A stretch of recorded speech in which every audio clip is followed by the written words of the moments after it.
حبايبي انا هعمل صينيه بطاطس بالفراخ. انا بشرب بصلايه وبشرب طماطميه اهي، على معلقه ملح ابيض ومعلقه ومعلقه فلفل اسمر اهو.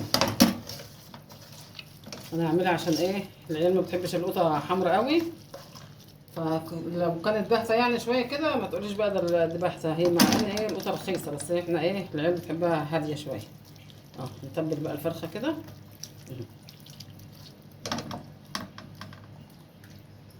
الصدر كده برضو تحت الجلد ندخله كده عشان الملح والخلطة دي تتغلغل كده وتشرب من الملح والخلط.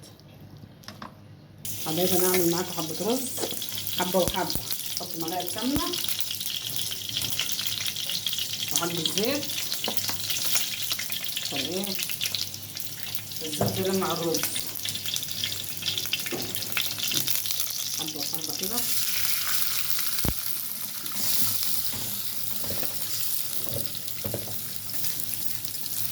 لما يحمر بقى نروح حاطين الرز. حبايبي الرز احمر اهو، حط على الرز معلقه ملح.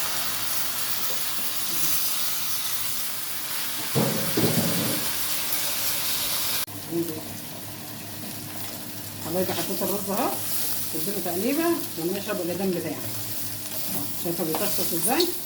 تروح حاطه بقى حاطه القعد بتاعه. طبعا مش هتعرفي يعني قعد كوبايه مج الرز عليه مج عليه مج ميه، لكن انا عشان عارفه القعد بحطه ازاي بروح حاطه كده، بحط بالنظر كده. لكن حبايبي الصغيرين المج الرز عليه مج ميه، والحدق اللي انت عايزاه. انا حاطه معلقه ملح. حبايبي هي خدت 3/4 سوا كده عشان البطاطس بتتهري. انتوا عارفين البطاطس ما بتاخدش سوا، واحنا بطاطستين 2 بس، عشان في حد بيحب البطاطس وفي حد ما بيحبش البطاطس. ناخدهم كده